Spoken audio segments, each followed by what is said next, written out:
see you again. You all look very beautiful today, and it is a good thing. I am glad to be here. My name is Wilson Buru. In other quarters where I work, they call me Noah Buru. I work for Kameme TV. I host the breakfast show. I am a journalist by profession, and I am also a father of girls. So, to me, this is very... Where is Evelyn? When Evelyn called me for this, she didn't know this. It's something that is very special to me, because if we continue empowering our women, that is the only way our country is going to head in the right direction in the future, isn't it? To pick a dancing in. How we just continue dancing, we put this thing on hold. So anyway, this is very special to me, and the things that we're going to discuss. We want to get into the Big Four agenda. The Big Four agenda, when our president decided to introduce this to us, it became a sort of a rallying call for us to develop our economy. And it is a beautiful thing, and it is a very good thing. But then again, we need to know what are the specifics. How is it that we can get enough opportunities for ourselves inside this big or huge infrastructural development agenda by the president and his government? So we have a few people that we are going to be talking to today. And by the way, before I introduce our panelists, I would want to urge each and every one of us, this is going to be a 1.25 hour session.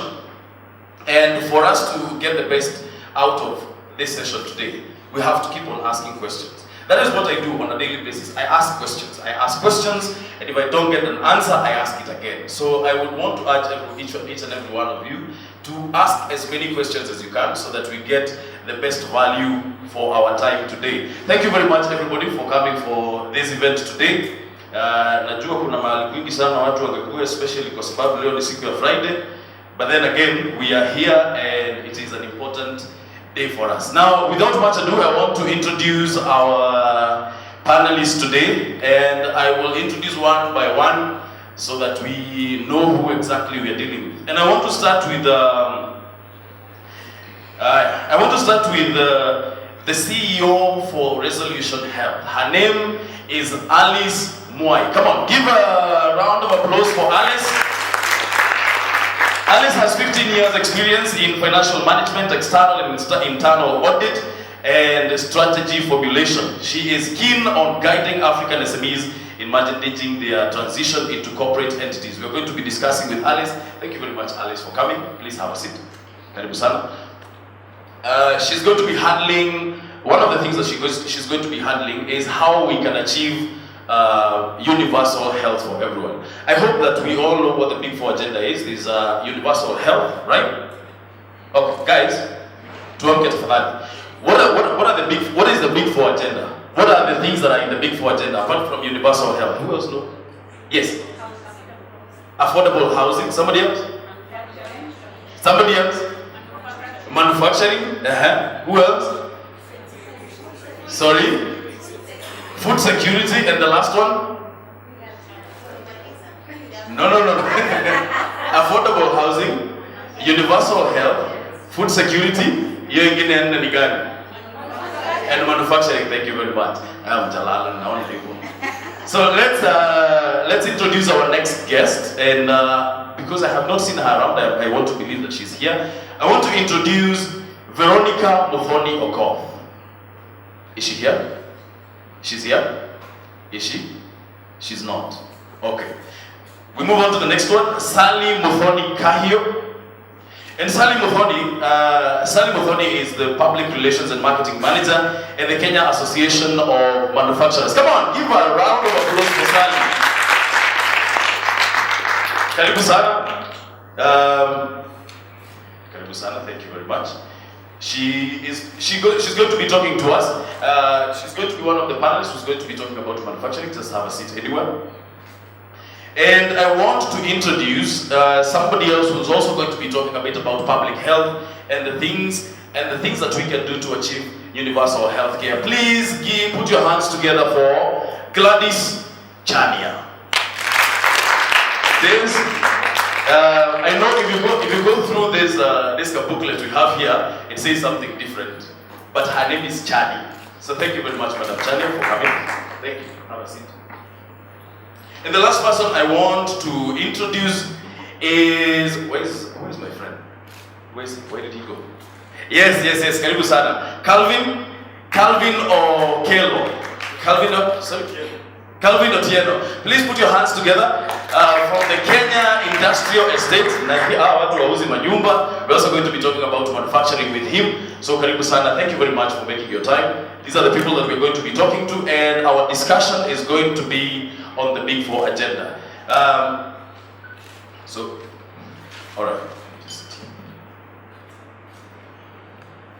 I'll give everybody a chance to first of all say hi, good evening, good morning. Is it morning still? It's still afternoon.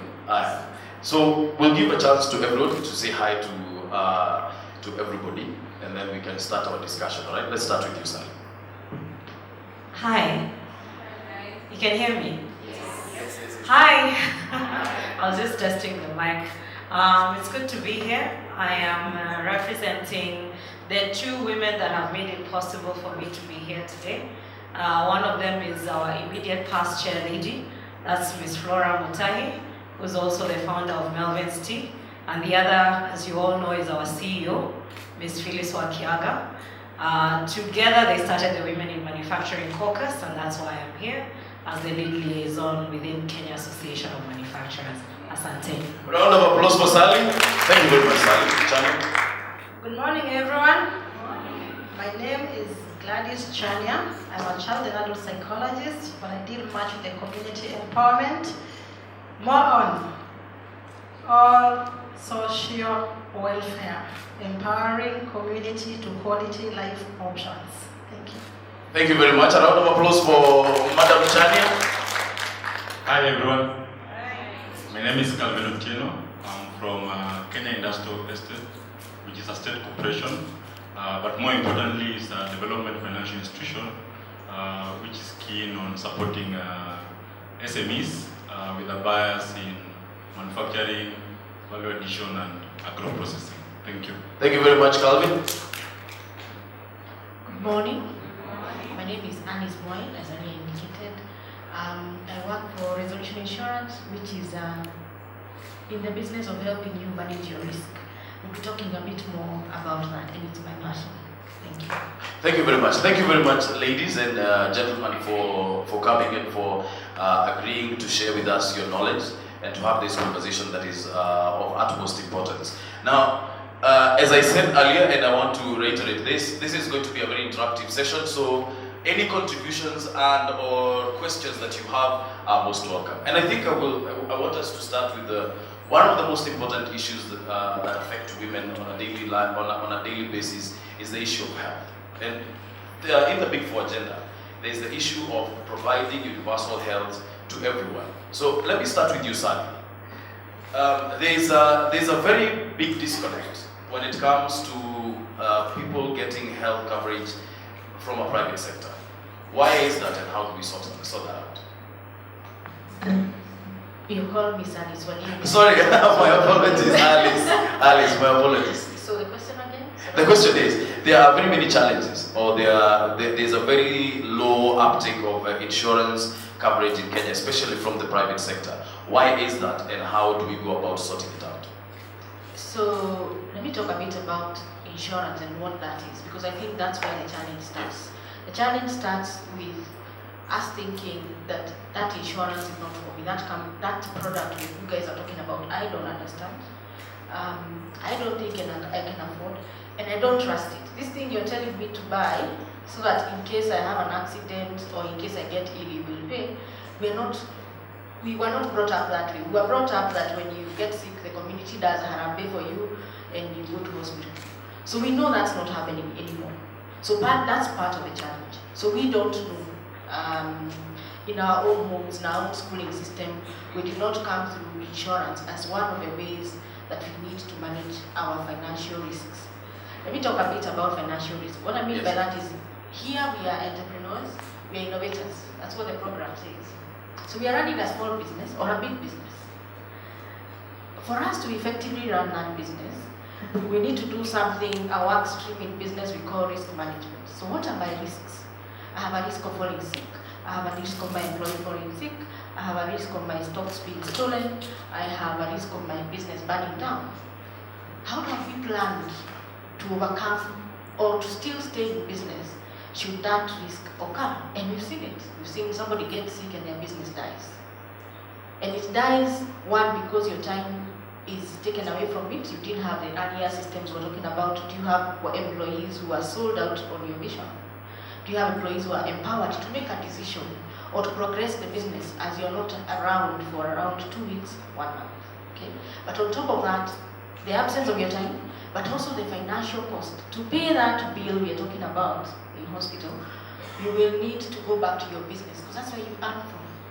And so what happens is that you take out the working capital in your business and you go and pay your bill. So I think this is a very good forum, and it's a conversation we need to continue to have around what are my risks in my business, in my life, because I'm the lead entrepreneur in that business, and how do I outsource some to an insurance company, outsource some to community if I can, outsource some to government. So I do think that, especially for us in private insurance, we will need to do a lot of education and a lot of demystifying what that insurance product is, whether we will pay a claim, and how easy it is to pay a claim. So we must pay claims simply, easily, without a lot of pain. And that's one of the ways that we are trying to improve our systems and our communication and resolution. Yes.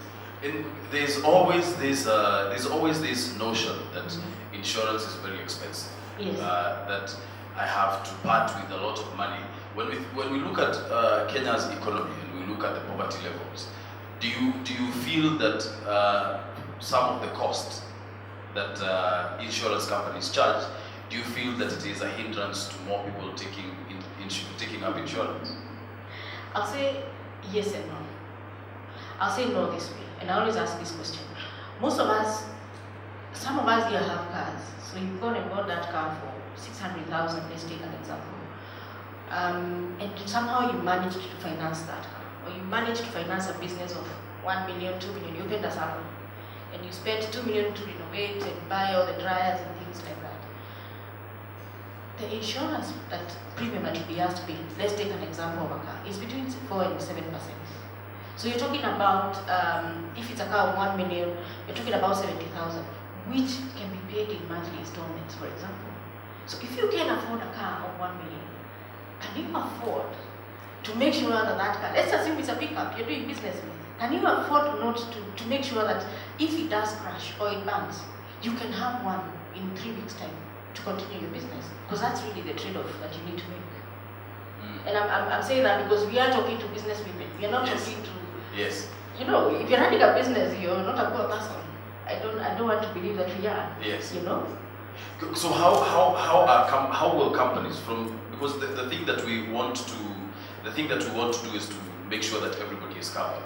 How do companies get to the part where, first of all, all their employees are under cover, and how much is that going to cost? Realizing that a company still has a bottom line. Yes. So earlier there's a speaker who talked about investing in our staff. Okay? Yes. So investing in your staff is also investing in their peace of mind. So today we have the cheapest cover in the market, which is for health insurance, which is NHIF.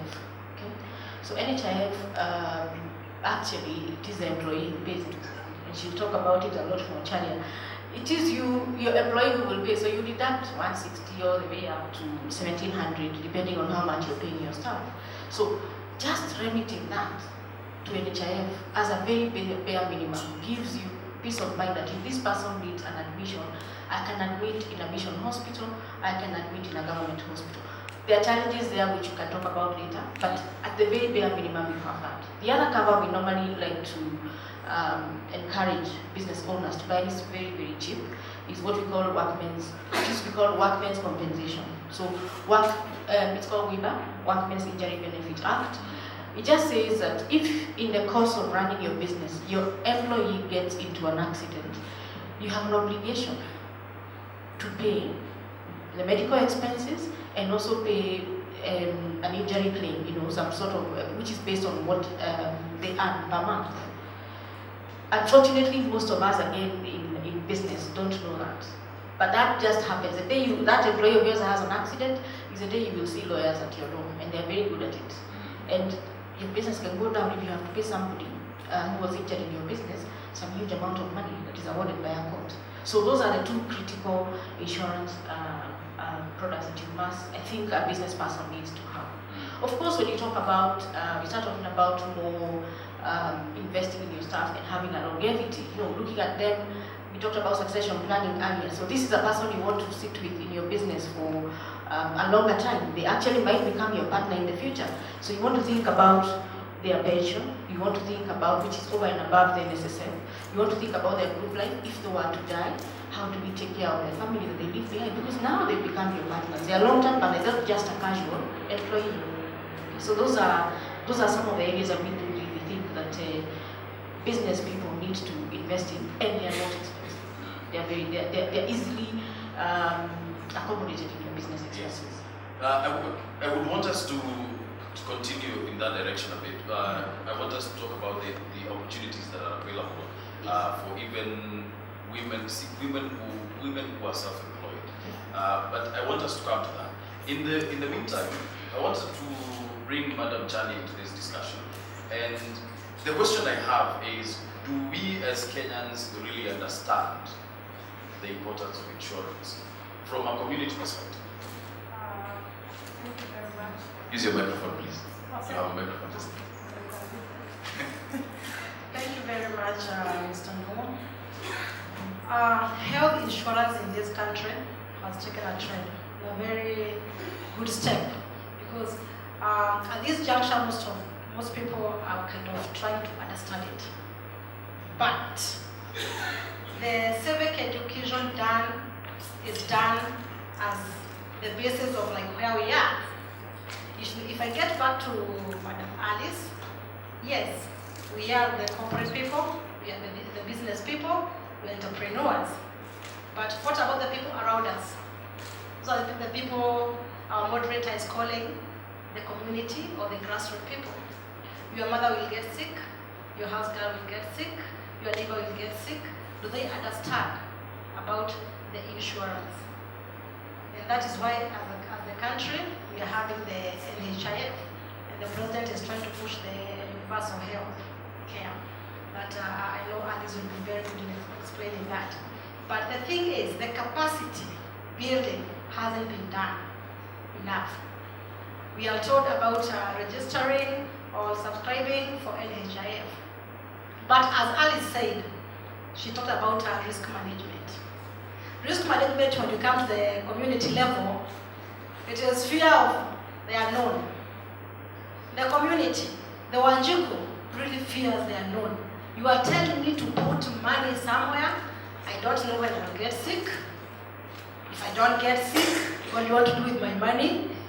You see, it happens even for us when I think about retirement. How many people have got retirement packages? Very few. Why? Because we fear.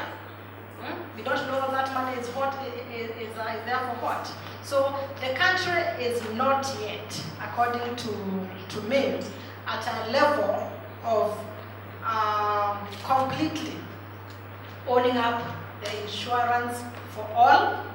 And I'm saying this without fear of contradiction, because I'm on the grassroots. The majority of Kenyans are outside where we are. And so we need to have people in some community barazas talking about insurance. If it is either NHIF or the private firms, telling our Kenyans, our citizens, what is insurance, what is it for, and what are the benefits. Because up to now, we have people even going for deliveries without health cover. Why? I completely deny it's about ignorance. No, it is about not getting someone to tell her, make a step. So that is our biggest problem. Yes. The fact that there is not enough education for people to take up insurance. Yes. But at the same time, what role does, and I want to bring also Alice and Sally and Calvin. Please do not feel left out. I want to invite the two of you as well to join in this discussion. We'll get to manufacturing. Don't worry, we'll get there. But at the same time, what role does poverty have to play when it comes to people not taking up insurance? To me, poverty is just but a tent. A tent that you can pitch and pitch it any moment or any time that you don't need it. Yeah. So, to me, I strongly believe about empowering a person, and starting empowering the person is with capacity. If you tell the person that you are telling is poor how to move to a step forward, if it's the mama boga to become a mama kiosk to be a mama duka to a wholesaler to an entrepreneur in Dubai and Turkey, it is possible. But what are we doing as a nation? Right now, we've left this country to be ran by politicians. Unfortunately, I'm not one. For now. To be run by politicians. And so we are leaving the mama boga who doesn't understand about insurance and any other empowerment, selling at a certain table under the tree. And I would like to fight that mama boga there in 5 years, so that she can come out and start singing my song, Madam Chania, Madam Chania, Madam Chania. Yeah? So we are not empowering our people, and so it's not about poverty, it is about empowerment. And empowerment starts with information. I need Alice to come and tell me and reach me. Actually, it's about reaching me. We need them to be reached, not for some agencies to sit in the offices to wait for a mama boga to come from the ground to go and seek about insurance. If it is about NHIF, it's the government to have outreaches, to have agents going homes, barazas, churches, talking about health insurance. And by so doing, they'll empower that person. And that person who is selling some cabbages for 200 shillings in a day will strive to do better than those cabbages so that she can afford to pay 160 at the end of the month or 500 shillings at the end of the month. But if there's 200 shillings in a day is enough for me, I can be able to buy a packet of unga and could be some sukumas. Why do I need to strive? So poverty will be seen because nobody is empowering my capacity to move on and make much better of my life. Alice, what do you think poverty has a role?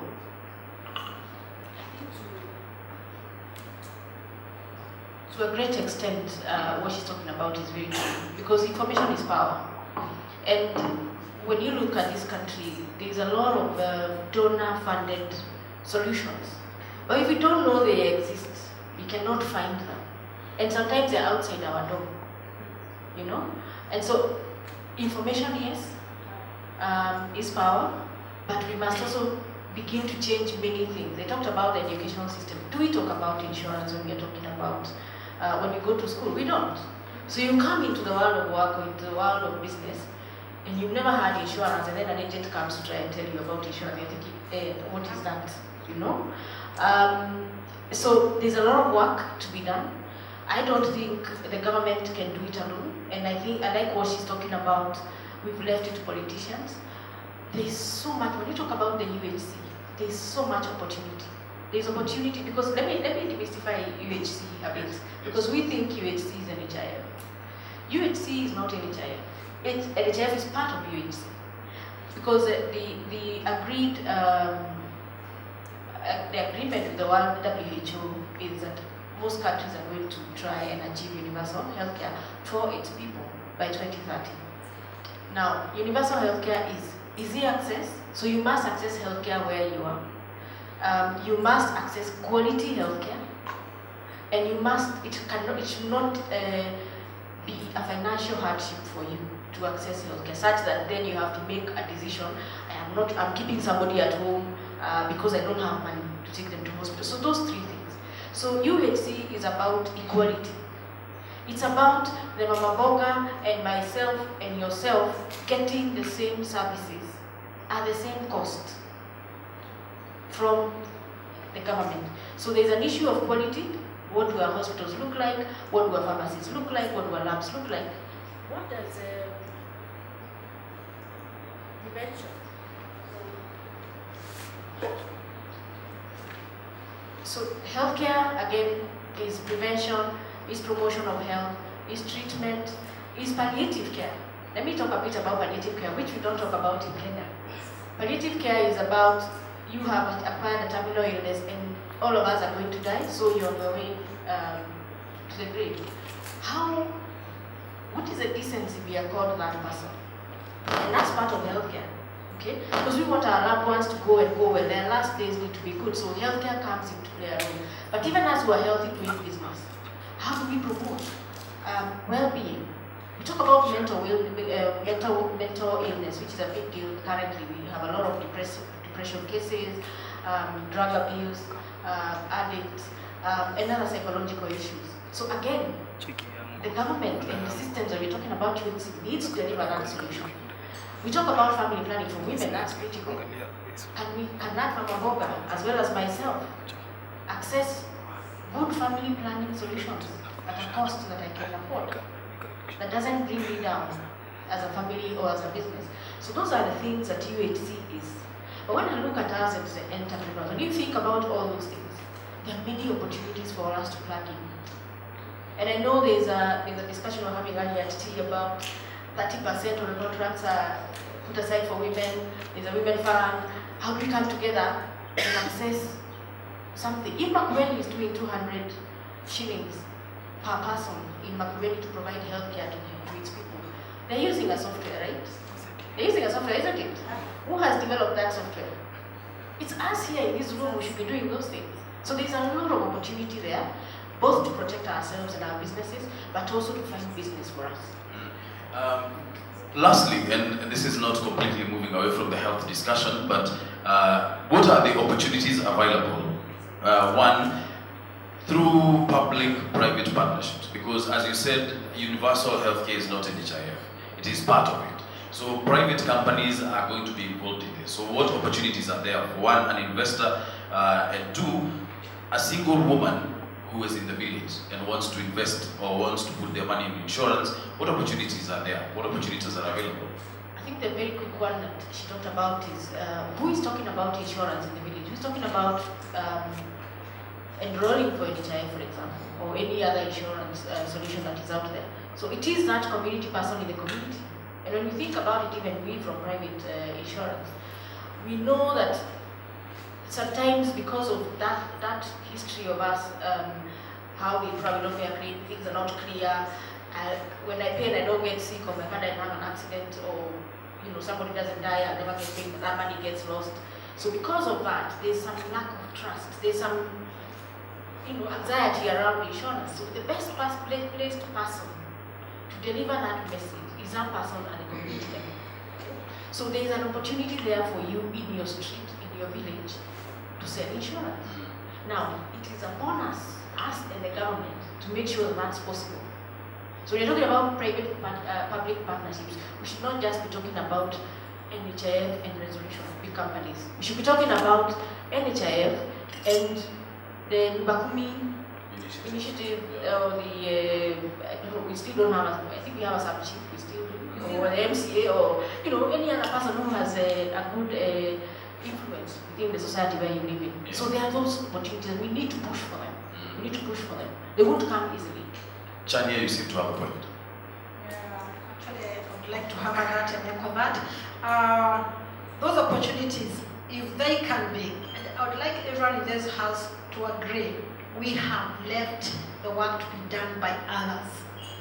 As the middle, the stakeholders, the entrepreneurs, it's like it's not for us. All right? Like how many of us back in our homes, leave alone even in our companies and organizations, back in our homes, make sure that your domestic worker has an insurance. How many that has an insurance cover? How many? Seriously, lift up your hand. Let's facilitate all of us. Honestly, you see? That's exactly what we're talking about. We think it's not us. But the minute that person gets sick in your house, what you gonna do? You get me? So it is up to us to know how these insurances are getting to the ground. In your house, you are up there, but you have a ground. The ground are the people working for you, and they need that comfort of universal health. That's what exactly we are saying. There are many products that you can talk about, even over a cup of tea, over the visitors that come to visit. By the way, that's how grassroots I am. We have leader mamas. What is leader mama? Most of us cannot know what is leader mama because we go to Nairobi Hospital, we go to MP Shah, we go to Avenue and the Matter to have our kids there. But the person that is next to your doorstep as you come out needs the leader mama. The leader mama is part of among the products that are in the universal health. It is the insurance cover for pregnant mothers as they go to give birth. The leader mama will cover for you for only 2 days after delivery. 2 days after delivery. Most of us are women here. The men in the house are feminists. 2 days after delivery, what about if you get some infection? Or if you had a CS? What will happen after that? You start paying for yourself. You start paying for yourself. Remember, we are talking about the Mama Boga. She talked about equalization. If we go to developed countries, where I can see most of you have gone, where giving birth is where the wife of the president can give birth. It is where the governor's first lady can give birth. It is where the Mama Boga can give birth. The hospitals are equal. It's not that I choose to go to the hospital at Mombasa Road or the hospital at Westlands. That's what we are talking about, and that is what we are also missing baby time. Thank you. I want to open the floor, and I want to open the floor for contributions and or questions, and I will start with Sally and Mr. Okello here. In case you have a question or you have a contribution, let me start with you, Sally. On the matter of, I know we are about to talk about manufacturing, but I can see you agreeing with everything that these two ladies have said. I do agree because I don't think that manufacturing and healthcare should be delinked. It's not two different things because we are talking about human development, and the function of industrialization is actually human development. So I am agreeing with everything they are saying because I know that the issue of accessing productive resources and an equal distribution of these resources is a function of, or that's why they're part of the Big Four, is a function of both industrialization and healthcare, and I think both of these sectors are in a symbiotic kind of relationship. So I am agreeing because I also know that equality and what? They say equity and equality is not the same thing. Yeah? So I mean I can decide, for example, for healthcare, which is what Chania is talking about, is if I have a loaf of bread, if I have 10 loaves of bread, and there's somebody dishing out bread out there, they will give me a loaf of bread. But Chania did not even have a loaf of bread to begin with. So whereas I will have 11, she will only have 1. And that person will say, this is equality. But you see, equity is about making sure that if I have 11, you give Chania more than what you're giving me. So I think that's what I'm trying to say, is that we are all talking about human development, and it's a function of both of the sectors that are in the Big Four, and that is why the government put those sectors there, because of their function towards human development. Thank you very much. I don't know whether Mr. Okello, you have a point. Before we take questions, anybody who has a question or a contribution, I want to open this now before we move on to discussing industrialization and manufacturing. Any question? Okay, yes. Please tell us your name and what you do, and then ask your question or make your contribution. Okay. My name, I'm Dr. Jenesta Karubo, and I'm a lecturer at Kenyatta University, and I'm also a practicing entrepreneur. I just wanted to enhance what Alice said, because she talked about that when you have your workers, you should pay for them workman's compensation. Especially if you are in manufacturing, you know, somebody could have their figure cut by the machine. If you're in construction, somebody can fall from up there And this I'm saying from experience. I have a friend, one time he was building and he did not have workman's compensation. So they were constructing the first floor and one of his employees fell from there and he broke his leg. Okay, he personally took the initiative, took him to Kenyatta Hospital, took care after him, but the moment he started working, he brought lawyers to his desk, and that compensation was so hefty, it almost threw him off balance. It became a tug of war. Oh, it was too much, it was not too much, but you see, once the courts have ruled, they have ruled. So workman's compensation is very, very important. And then again, like Shania has said, the least we can do for our domestic workers, just pay 500 for NHIF, and you are set, because when your employee gets sick, you don't have to be really good that they can afford, they can access quality health care. Thank you. Thank you very much, Daktari. Anybody else with a question or a contribution? Have you guys slept? Or was the explanation so good there are no questions? I'm sure there has to be a contribution. Thank you very much. Please tell us your name and what you do. Good afternoon. Good afternoon. My name is Evelyn Kimadi. I'm an event organizer. My question is about the health, especially to the women in business and other people in business. How well are you informing them, especially to others? How well are you informing them the importance of having that health? Your health is your wealth, and most of these people are the vision bearers of the organizations, but you find that this information is not at their fingertips. How well can they be covered? How well can their businesses be covered in case maybe somebody fell sick, like you are saying? So we hear there is, but how detailed can we get? Which is this insurance that will cover this? Which one is this that will cover that? Now that we have a group that is able maybe to get some understanding of this thing. Thank you, Evelyn, for your question. I think let's take that one first before we move on. All right. Unfortunately, and she talked about it, capacity building and empowerment in terms of information. It's a struggle. We in the, I think mostly in the financial services, but largely in insurance and in pensions, is something we struggle with, and NHIF is also struggling with the same. But we've put in a resolution. We're putting in, knowing that now we talk about the population that is below 35 makes up 70% of the Kenyan population. So we're saying we think that those are people who are mobile enabled, and about I think 80% or 60% has a smartphone. So what we are doing is we are working hard to get into the digital space and be able to push information to you, both on the internet and on mobile. We also, through our association, the Aki Association, runs some ads on radio once in a while. Our regulator as well does an education campaign on radio. If you listen to radio, you hear him talking about different types of products and what they entail. But I want to advise that the biggest thing you need to read when you get an insurance contract is something called exclusions. Because that's where I'm an insurer, so we normally say we don't cover everything. We will cover everything except these 5 or 10 items. So it's important to see what those items are. The same with NHIF. So NHIF will promise you universal healthcare, quality healthcare, and those sorts of things. But I think when you get on the ground, you realize they won't cover everything, and they won't cover it where you want it to be covered. So the quality might be questionable.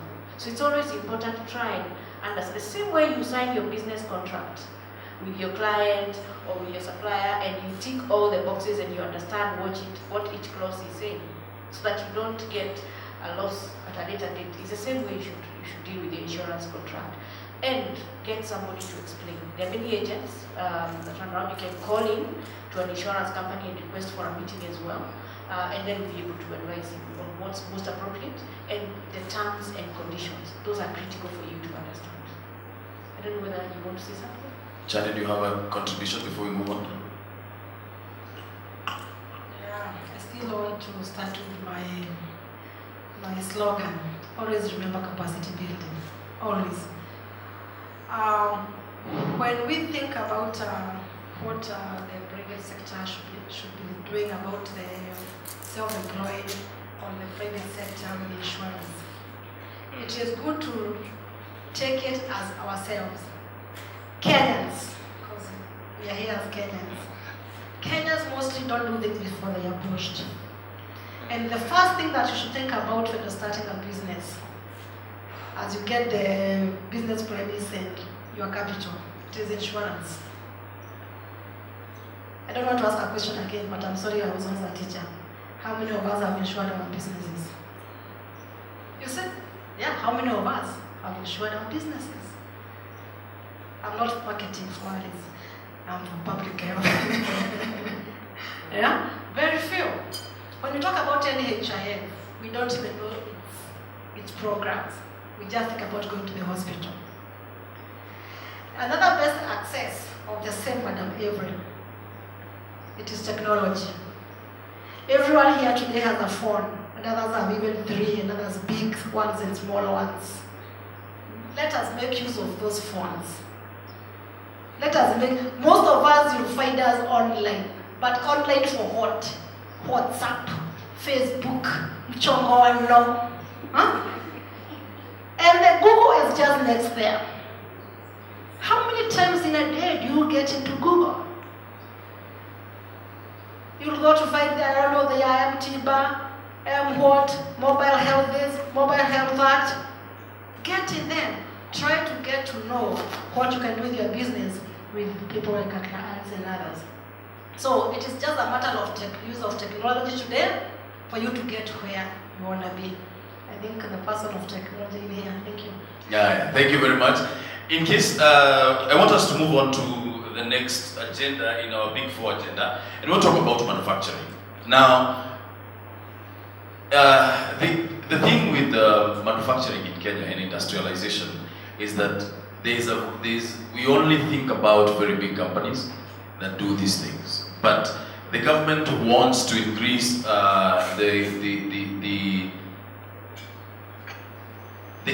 uptick of manufacturing in Kenya. It's currently at around 9%, but we want to increase that to about 20%. First of all, just a correction, we are trying to increase the GDP contribution of manufacturing from 8.3% to 15%. What that means is that we will have to grow the sector by 36% every year until the year 2022. Right now, the sector is not even growing at a double-digit growth rate. We are doing 0.2, 0.3 growth rate. So to move from 0.2 to 36%, it needs to be what our chairman constantly calls business unusual. And business unusual is why we formed the Women in Manufacturing Caucus in KAM, because Kenya Association of Manufacturers is about to celebrate KAM 60 next year. And it's only until 2016 that they had their first female chair. And I would like to think that KAM, I mean, I work there and I really love the organization, but I would like to think that it's a big representation of the sector. KAM is, if you look at it, it's like looking at the TV to know what Kenyans do. So KAM is like that for manufacturing. And so I think when Flora came in, she discovered there is a gap in recognizing women's contribution in the sector. Because sometimes, we are all producers. That's what we all say.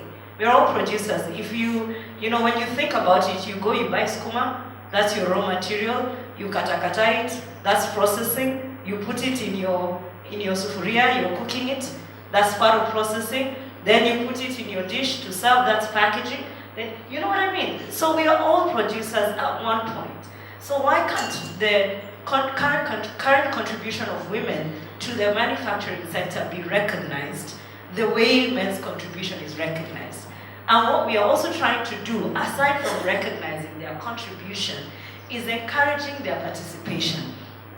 Because sometimes we feel it's okay, like when you say, I want to get into manufacturing, men are all well and good letting you get into cottage industries and just remain in the periphery.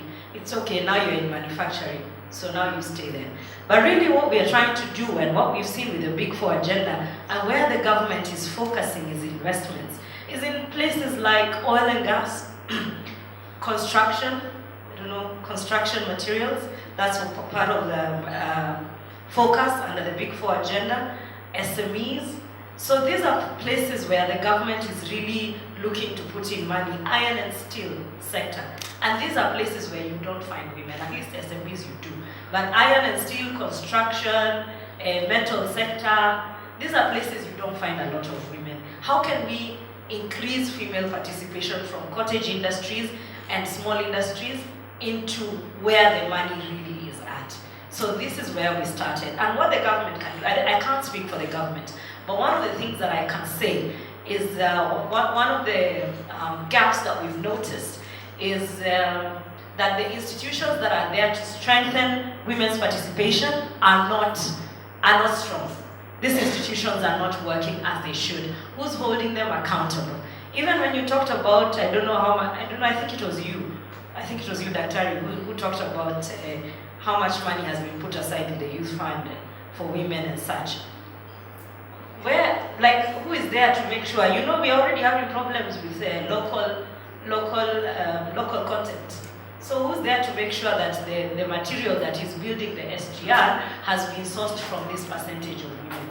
So that's one of the things that the government can do, because then they just go like, oh yeah, we looked for nails and there were no nails like this in Kenya. Who did you ask? Because they don't ask. They don't even ask Kenya Association of Manufacturers. So that's some of the things that the government can do. But as private sector, we're already starting to play our part. We've partnered with UN Women and such to just begin to have these kinds of forums and begin to find out the spaces that we can push women into in the manufacturing sector. And I'm sure my colleague from Kirili will add on to that from his end. Yeah. Calvin.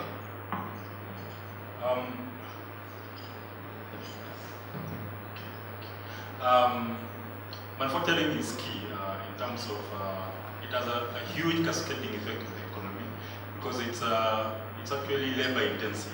And one of the reasons why there's a lot of shift now from perhaps agriculture into manufacturing is that there's a lot of pressure on our lands. Now, as Kenya Industrial Estate, our key mandate is to promote manufacturing. So if you're doing any form of manufacturing, whether it's value addition, agro-processing, textile, processing, the guy was talking about dairy farming. If you approach KI today, you want to do dairy farming, we will not finance you. But if you say you want to do milk products, you want to do yogurt, you want to do cheese, definitely we'll give you a beer and we'll support you. We'll give you credit, we'll give you workspace, which we have, and we'll be able to support in terms of technical support. We do entrepreneurship trainings.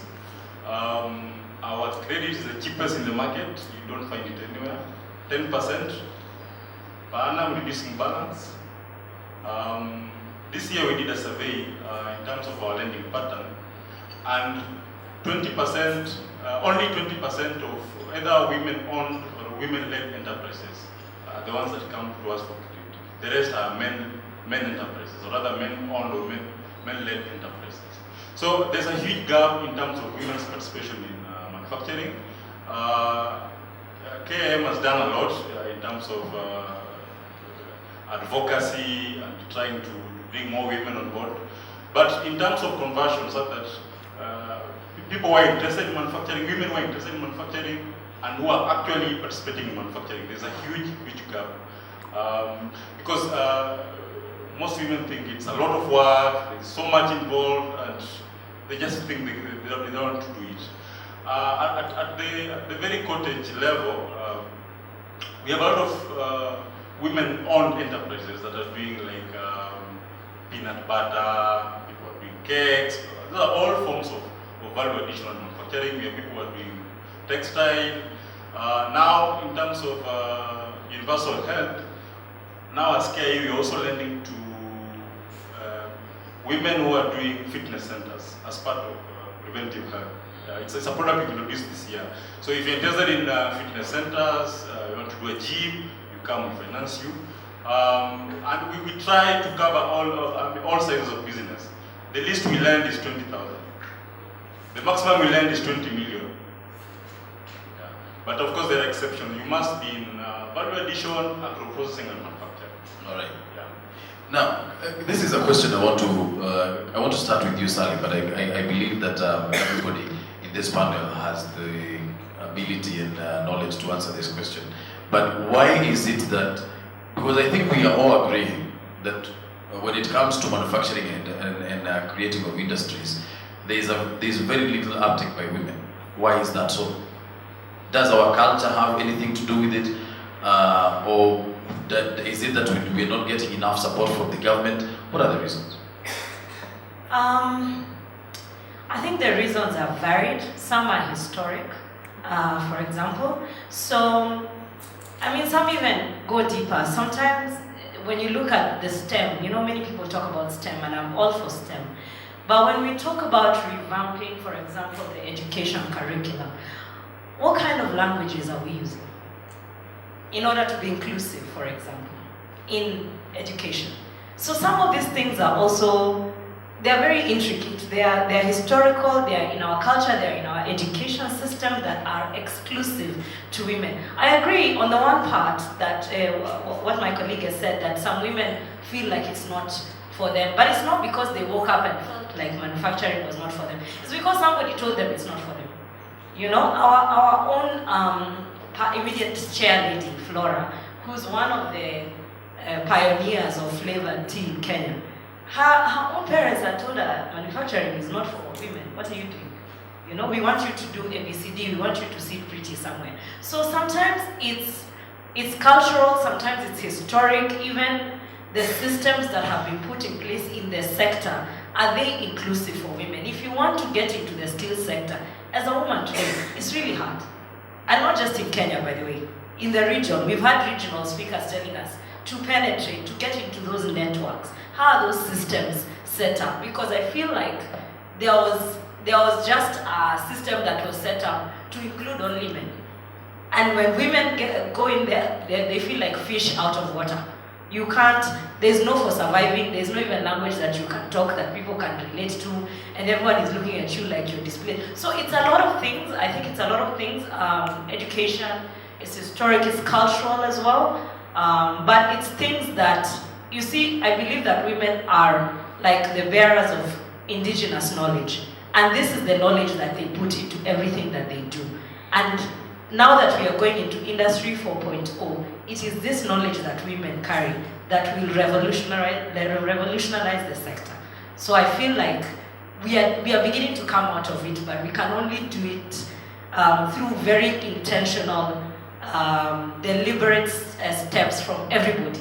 You know, from the government, from all the stakeholders, even the people in the sector right now who are successful, they have to be deliberate about including women and pushing women participations up.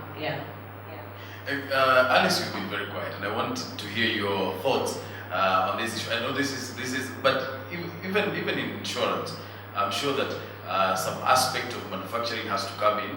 But the question being, why do you, in your own experience, why do you think that when it comes to manufacturing, there's very little uptake from our women? So I'm a layman in that field, so yes. Excuse me. Yes. But I, in addition to what she said, a lot of cultural,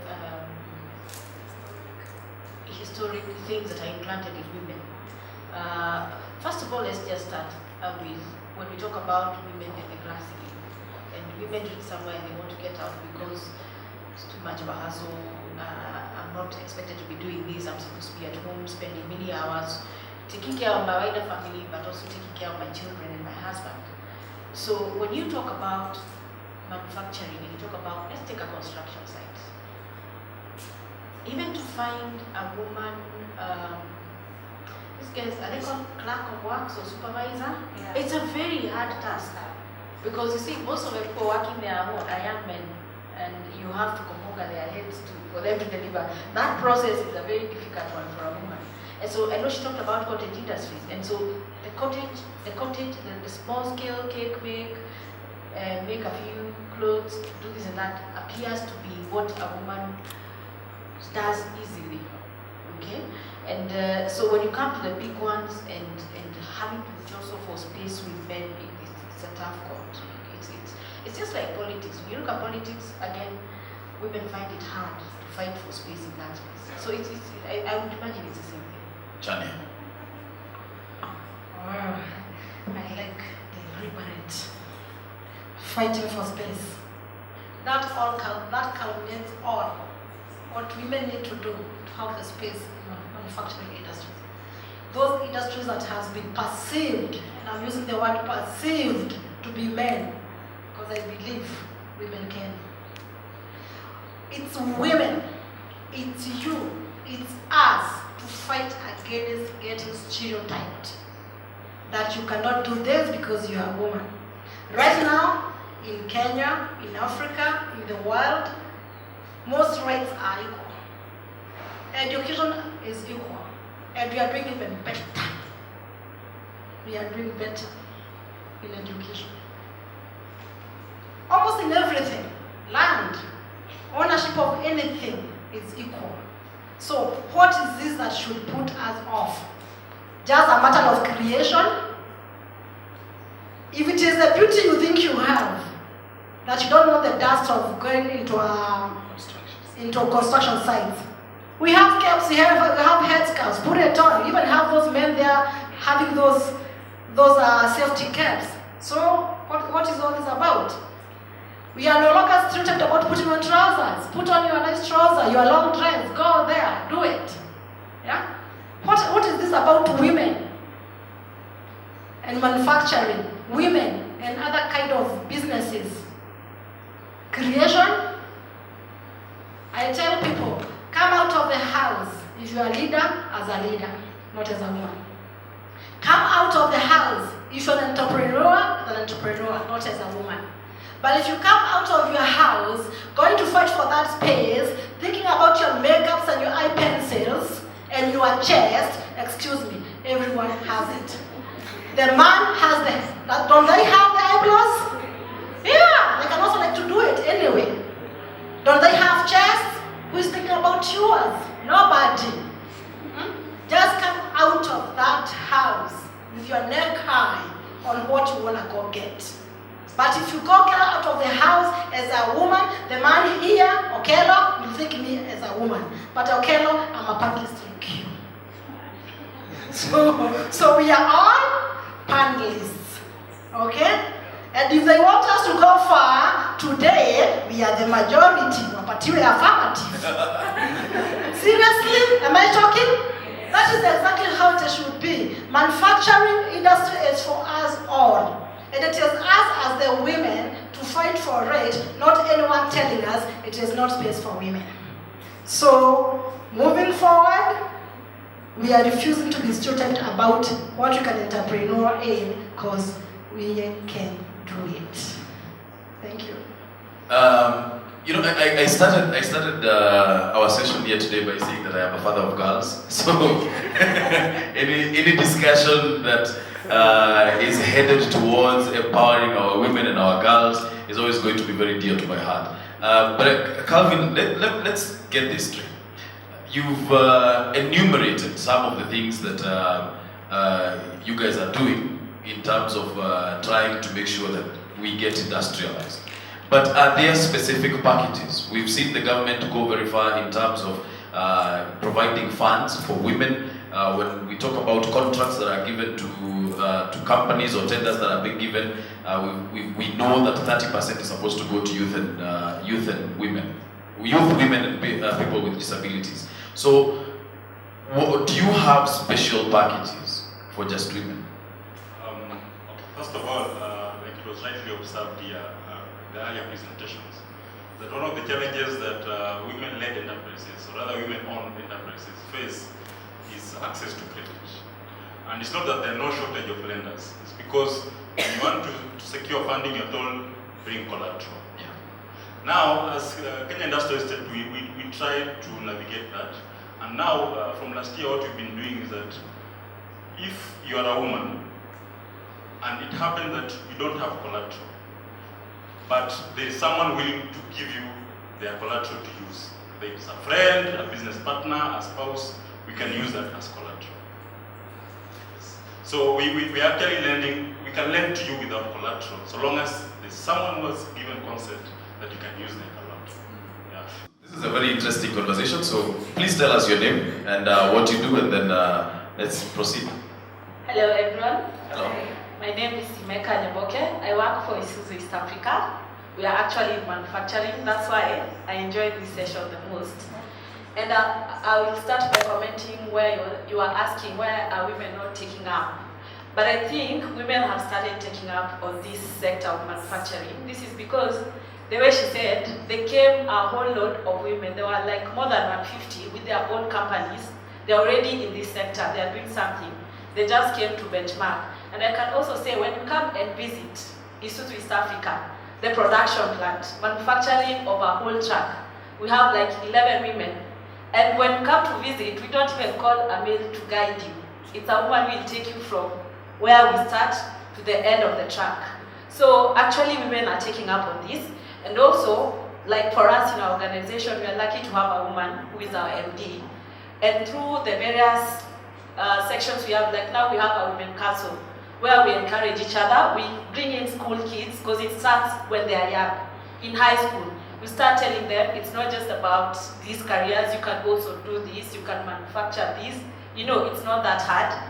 So I think we are actually starting, like we are kicking, we've already started. So we are not off, we are in the right track. Then I have a question for Calvins. So, because I realize you support mostly products that are agriculture related, yeah?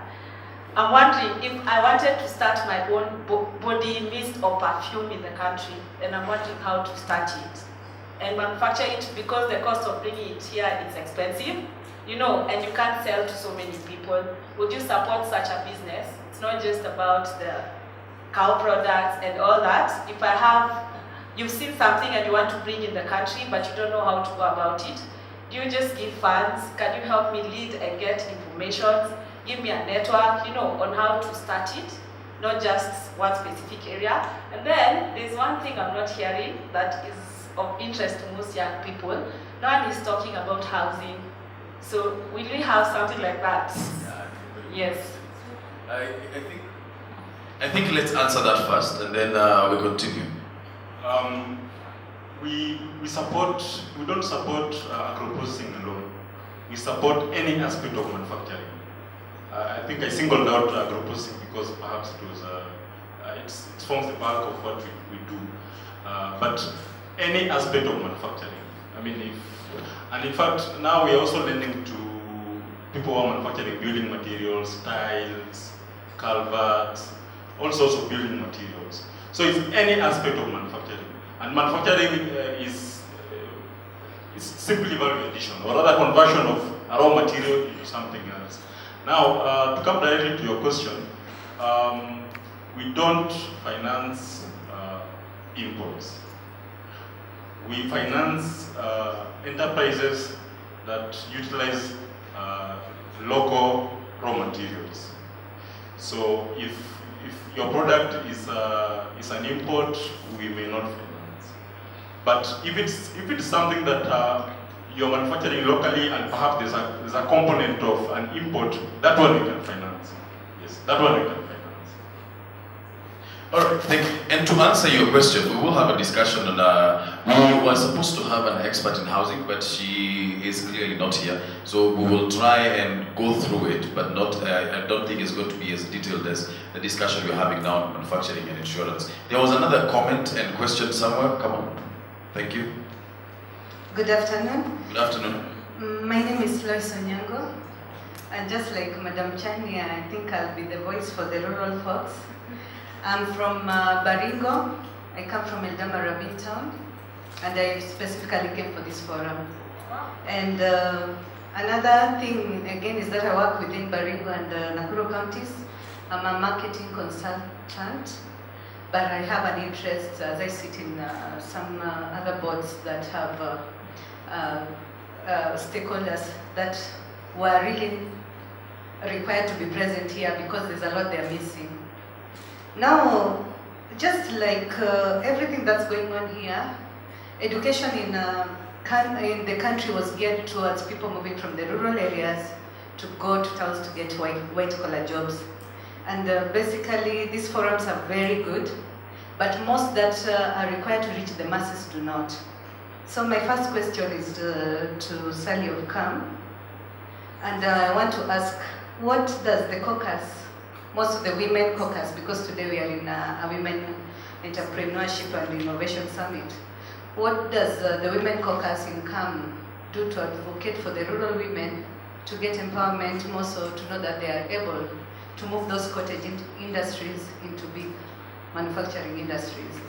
Because when you come to the rural folk and tell them about manufacturing, they'll be too shocked to know that they can join in, because for them manufacturing is just about the big players, Chandari Industries, the guys who manufacture the cooking oil we do, nothing else. Then another thing is, what is the cost of joining your caucus? Because again, I'm seeing you raising eyebrows. I'm wondering if I've said something wrong, but we may be interested to be part of these forums, because I'm thinking like if everyone got an opportunity to sit in a place where they can get the richness of these skills, the leadership skills, and even the networking that is so key into you working, then I think the GDP you're talking about will be achieved in such a faster time. Then another question goes to Calvin of KIE, and I'm wondering, do they also finance startups? Because just like the previous lady has said, we had you mention a few years, but maybe at your booth we may get more information. But for the sake of just your presentation, where do we get these trainings? Do you come to Mashinani, like today I'm the voice? Do you come to Mashinani in the other counties? And what's basically the cost? Is it affordable for the rural folks? Thank you. All right, thank you very much for your question. Let me start with you, Sally. How is one able to join your caucus? Okay. So you asked two very pertinent questions, and thank you so much for your question. The first one was what WIM does for the rural women. I started by saying that Women in Manufacturing was started by Flora in 2017. So this, I think we had the last forum that we had was our 6th forum that we held with UN Women, and it's still a young child even within KAM, mostly because it's a new thing. If I can just be honest with you, even within the organization, there are some people in the board who still ask, what is that? What exactly? So it's still a very young child. We are still crawling. A lot of things that we do with the support of other partners, meaning even funding we get from other people, not really from the organization. This quarter we were supposed to have a WIM Eldoret function, but because of some logistical issues here and there, we've not been able to have it. We are still talking with partners like Export Promotion Council, and I know you're having the CEO here later on today. We are still talking with partners like EPC to try and bring WIM to the grassroots. So that's one of the things that we are doing, and we are hoping as we continue to also internally within the organization institutionalize WIM, because when it's institutionalized, 60 years from now people will say there used to be a WIM. It will be the driving force within the organization.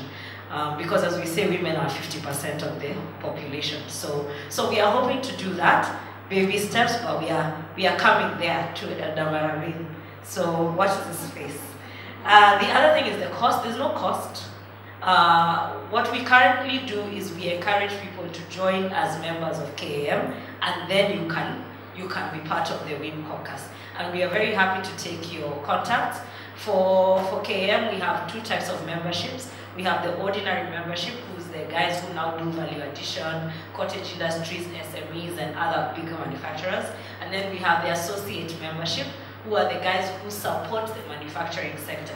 So you find banks in there. Bloggers Association of Kenya is also part of our membership. So you find other people who join through associate. And there's ways that we classify the membership fees, which are annual. So we are happy to get your contacts after this.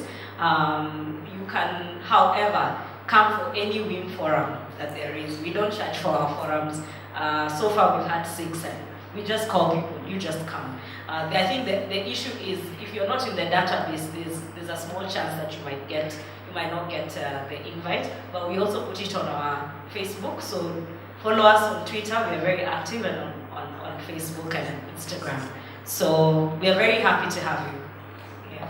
It's very interesting to note that Kenya Blogger Association is part of KAM. Yeah, they're part of our associate members. So associate members are the services industries that support the manufacturing sector. So you find insurance, I think Resolution is one of our members as well. You find Nation Media, okay, they are manufacturers and associates. You find Bloggers Association of Kenya. So you find a lot of people who don't really do the factory manufacturing, but I think KM provides a very good platform for networking. And what happens is some of these members are looking to do business within the association. So sometimes that's why we encourage people to join. Because if somebody wants to get probably a supply of notebooks or pens or whatever, and they are a big factory, they will come to KM and say which of our members supply these things. Because people internally talk to each other and get good prices from each other. Yeah. Adding on to the fact that they manufacture stories. Adding on to the fact that they manufacture stories. All right. Thank you very much. Let's. There's somebody else at the back there who has a contribution to make. Good afternoon. Good afternoon. Yes, my name is Alice Waithaka from Kirdi. I want to build on what has been discussed. Okay. I'm not an entrepreneur, but a research scientist. But I want to say that in regard to manufacturing, we are very strong in value addition.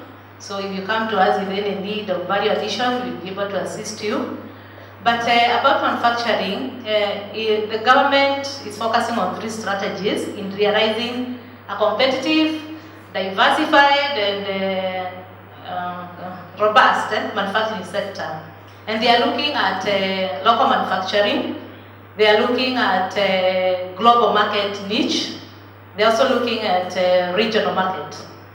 And we are looking at local manufacturing, and we are seeing that there are low-hanging fruits in that area. And as Kirdi, we are, as Terry, is it Terry? From KAM. Asari from KAM, as she said, that the 2 sectors are interlinked, and you cannot separate the 2. And we are looking at manufacturing in terms of informing into attaining universal health care. And as Kirdi, we are looking at local manufacturing of hospital beds. We realize that our beds are outstretched, and when you visit the hospitals, the situation is pathetic because patients are sharing beds, which is unusual, which is not good even for health. And we're looking at empowering enterprise, growth-oriented entrepreneurs whom we can work with so that we can strengthen their capacity to manufacture beds locally. And the government is keen to move from import economy, because that is what Kenya is. And we are looking at doing our local manufacturing. So we are looking at the hospital beds. So we have started that program, and we have made some prototypes in Kirdi. And this will be realized if we work with the constituency development authorities. They are called constituency development programs. We are thinking of rolling out model factories at the constituency level, and we are going to work with entrepreneurs. We are also looking at providing clean and reliable energy. This is to minimize on indoor air pollution, which is contributing to a lot of health problems, respiratory-related diseases. And in Kirdi, we are looking at cookstoves, clean cookstoves, and that project is already ongoing. So we are looking at working with entrepreneurs in this area to provide clean energy, which is a big issue, especially in our rural areas. So those are the issues we are looking at, and we think these are low-hanging fruits on which entrepreneurs can take up. And also about, we are also looking at value addition and agro-processing.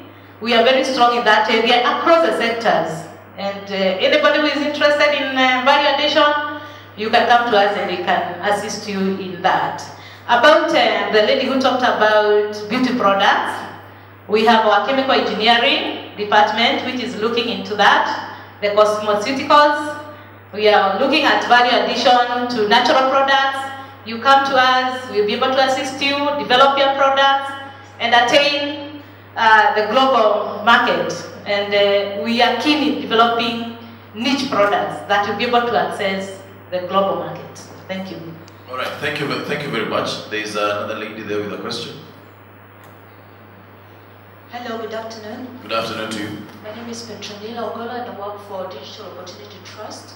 Our main responsibility as Digital Opportunity Trust is to train mainly women and youth between the ages of 19 to 29. I was very excited by Madam Chania, especially when she was talking about empowerment. Because when you empower people, you take people to the next level. And we do that for free. We actually train young people between the ages of 19. We give them entrepreneurial skills so that they're able to expand businesses, they're able to start businesses. We also train women on entrepreneurial skills, digital skills, and we want women to take leadership roles within their community. But the challenge we're currently experiencing is that one, as much as we have content and we continue developing content so that we can train the women, and we train women at community level. We come to you, we come to your communities to be able to train you. And we do about 3 hours per day, and you will have modules from 13 to 20 modules. So there are 2 areas that we train them on to start businesses, and we also train you to be able to go back to school or to be able to use digital skills to look for jobs or to do online jobs. But the challenge we're currently experiencing is one, space. You go into your community and you want to train them. Thank you very much, Madam Chania. You had points before we get. I think I'll just take my points on my input generally. And for the past few minutes, or for the past time, what we all agreed on is that we've come close about financial and resources. Because when we listen to KIE, he's showing us on how to go about it to be able to utilize their products. But there is a challenge, and mostly with us. When I'm saying us, I'm trying to relate with our first speaker, Alice, that we are here as entrepreneurs, we are here as middle class business people, so it's us. And remember, also I said that we leave things to be done by others. As we talk about how to go about making it in manufacturing industries and housing, like one of the lady there talked about, there must be resources. And it has come very evidently that one of the challenges that as women we have, even to go to borrow money, is collaterals. But most of us, because of what I said there earlier, that we have placed ourselves in a way that the rest is not for us. That is what we have left a space vacant for resources or for business support. I talk for community, and as a person who talks for community, it's kind of, at times, it's mistaken as if I talk for government. I don't work for government. But as an empowerer for citizens, I have a space for government. We have products in the government that most of us here think they are not our products. And so we have left it just not utilized or never utilized. For example, we have Women Enterprise Fund. And right now, if you ask Professor Kobia, she's having it in billions. Yes, I mean it.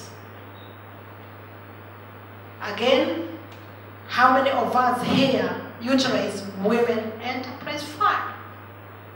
If you ask us, we'll say it's not for us. It's for SMEs. Yeah, it's not for us. It's not for corporate. It's It's for table bankers. True or not true, Okelo? Yeah? We have the 30% tendering, the ACPO. But because the ACPO has accommodation, we must be in groups, as we are not for groups. How do I get in a group of a woman? I have passed that class. Then we leave the money rotting in people's offices. Then we want to do manufacturing, we cannot do because we are not having enough. We have other facts that goes on for you constitutionally. You are right as a citizen, you are right as a voter. Uwezo fund. Grant. How many of us can go for it? We cannot.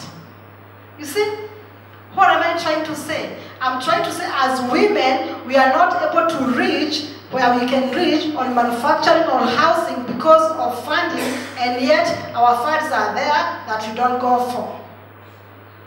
When I look at this room, thank you because of Expodium Africa. When I look at this room, it tells me about a room that can get $1 billion from the Ministry of Gender. Because what you do, what she do, it's worthy getting funded. Again, I come to Sally. Knowledge solution. We have a lot of knowledge in so many other things, in what I do as a profession, in what she does as an expertise, but we don't have knowledge for solutions for other things.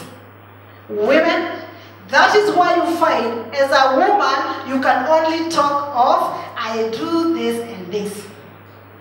One sentence of what you does. But when you go to men, he's in insurance, he's in banking, talk about Munga, talk about what he does. Now I think he's doing some macadamia, not think about water. He's doing some tropical, I did say it. He's doing some tropical nut somewhere, he's in the banking, he's in what.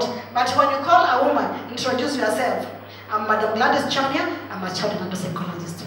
Full stop. Nimemaliza.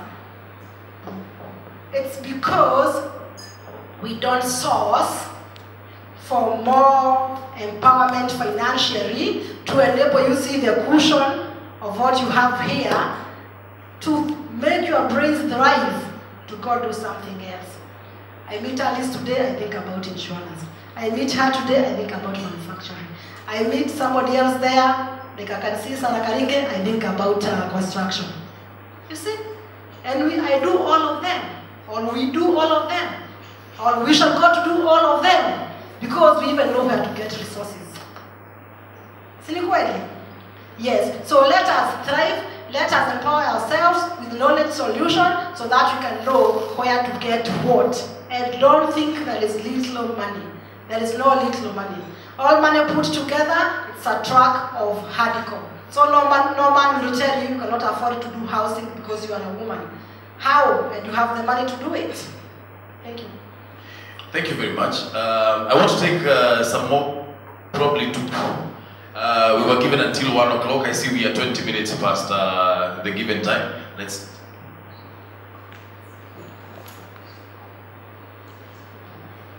Thank you so much. My name is Lillian Dego, consultant and trainer with a financial background. And we're talking about money, because I'm passionate about money. Today, I've known the mandate of KIE. I've been in the corporate industry for all those years, and I didn't know what KIE does. So I'm posing a challenge to the market leaders who are saying money, women can access to money. But to the industry that provides that financial empowerment, what have you done? Do you go to the grassroots? I echo my colleague here. Down, how does that information trickle down to the women in the grassroots? ACPO. Everyone is just shouting ACPO, ACPO. You go live, they ask me, do you have that certificate? I even don't know myself, I don't know what ACPO is all about. So what role does these organizations, the financial organization, play in order for that communication to trickle down to communities down there who are looking for finances? KAM, again, how do we trickle down? Because as much as women, we want to come together and do something and actually improve our economic status, but where do we access that information? Even KIPI, for me, I was listening to that lady presenting KIPI and I'm like, does this thing really exist in our country? I was taken aback. So even the industry shapers need to do a lot. How do we communicate our mandate? How do we communicate our vision? How do we communicate our vision? How do we call people in a round table and tell them, this is KIE, this is what we do. This is KIPI, this is what we do. This is KIRDI, this is what we do. Because without communication, there's nowhere we are going. Knowledge is power. So I pose challenge to all these leaders and financial people who go and tell, yes, you can access finance, but when I'm told a business plan, I even don't know what it's all about. So let's communicate, let's empower people through knowledge, tell them what we do, and for sure, things are going to change. Wow. Thank you very much. Thank you very much for that contribution. Is somebody else at the back? Right at the back there? Right at the back.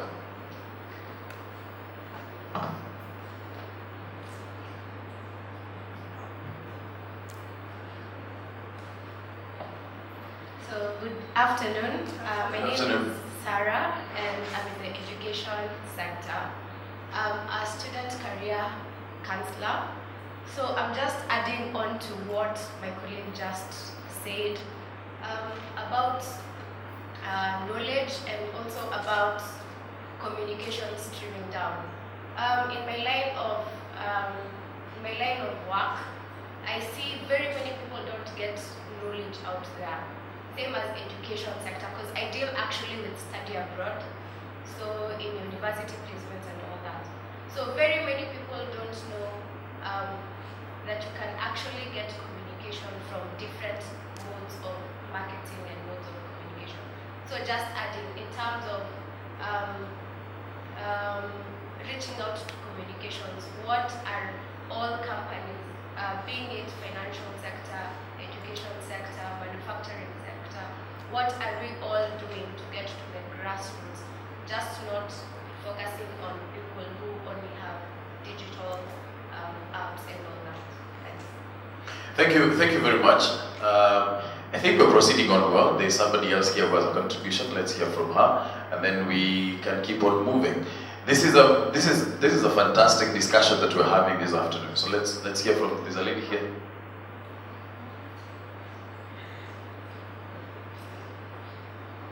Okay, sorry, I think my colleague needed to speak first, but mine is just to add on to the total Big Four agenda, and it goes to Madam Alice. I've been a very good consumer of insurance for such a long time because one, I had an early start. After Form 4, I sold insurance, so I got to know. But a lot of people just think insurance is a mystery. So can we get out good stories about insurance? You alone spoke over there about the bad instances of insurance not paying this and that. But we got a lot of success stories where insurances have shielded families from being bankrupt when they paid huge sums of money for health insurances, brought big businesses back which had caught fire. So can we have this sector putting out very good stories? Because if you don't have your risk taken, then whether you manufacture, whether you do this innovation, if it will all go up in smoke in one day, then the risk will be too big for even some investors to put their feet into that water of going through those Big Four. Thank you.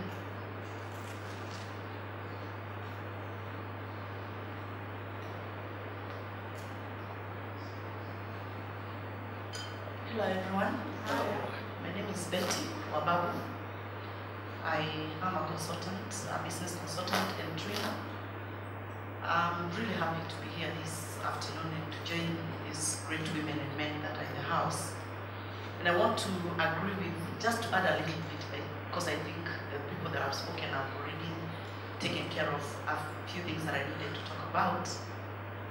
But I'm still concerned that there is so much when you listen to the kind of information that the panelists are giving right now, that honestly, this information is not out there. It is really not out there. And I want to challenge that the women who are in those positions and have been given that space to trickle it down to other women. Because there are just very few women who know about these things. And as much as we may go to Mr. Google, I mean, you also Google with an idea of what you want to look for. I mean, let's be practical, isn't it? So I cannot just go to Google and Google Kipi if it is really not in my mind. Because I also, first of all, I don't know that it exists. And so it is really important for all of us, and especially the women. I want to challenge the women, that the women who are in positions of power, or spaces where they have information that maybe someone that is not, I mean, most of the women are not there, please let this information reach us. But I think there's a problem when it comes to dissemination of information, and not only in the government, but even in some of the corporates or some associations.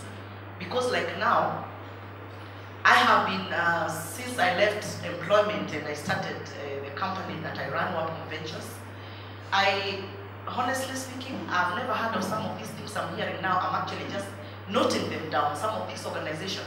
I didn't even know they have a space that women can actually be able to explore and, do all this stuff that you're talking about. And I'm thinking, I mean, is it that I've been absent, or, I mean, I'm just asking myself, where have I been? And I think let's all be our sisters' keepers, because men are very good in keeping their brothers. I think let's women become our sisters' keeper. That when you have information that can help me, I need to trickle down to you. I need to look for avenues and opportunities to let you know, oh, there is this and this that is going to be happening in this and this place. Can you come over? Can you find time? Isn't it? And you can blast it in your social media and let every woman who has an opportunity to see. And so I'm thinking, I've written all these, including CAM and KP and KIE. You are here in my database. I am going to knock your doors. I will not send anybody. I will not send my PA, I will come and we have a discussion. Because I think that is where we want to get. And I will make sure that as many women as possible that I can bring in the tribe of women to come with me, we will come there and we want to know what is happening. And I want to, just to say, I mean, just sitting here and listening to this, I think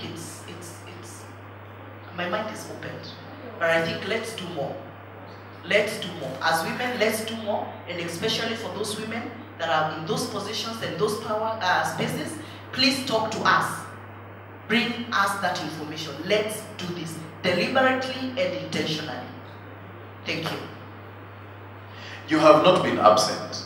Let me just, it is true what you're saying, that some of this information, even for people who are in the media like myself, you would assume that we know some of these things. I am also in a very good class. I am learning some serious issues here. I want to open the floor to just one more contribution or question. If there is none, then okay, Ekram. Thank you for the opportunity. In support of what my sister has said there, I think as women it's the high time we also approached the media, because the media are the people who disseminate the information and we're seeing you there. So please don't tell us the politicians that are abusing each other. Give us content. Because basically the media is the one that is not giving us content, because I am not supporting the directors that are out there. I am the Secretary General of an association, and to get attention from the media, even when the colleges we were fighting with the universities, which was important information because it was in line with our Vision 2030, we could not even get audience. But we could get audience who abused who said what, and it could be repeated like 5 times. I think it's the high time we started positivity and we stopped spreading negative news. I think for the benefit of our generation and the generations to come. So the media is the one that has been failing us. It is not the government, it's not us, it is the people who relay the information to us. Look at Facebook. They're the largest media in the world and they don't even write a sentence. We are the people who write the news, but not everybody is on social media. My mother in the village does not know that WIB exists and she's a small-scale trader. And if she saw that on Kameme TV, because she will be listening to Kameme TV because that's a language she can understand. If somebody who is making something in the village saw that on TV, then they'll be like, okay, then I think I need to attend this government forum, I need to attend this women forum, I need to do this. So the challenge goes to our media houses. All right. I will give a rebuttal to that in a second. Okay, two last people so that we can close this session.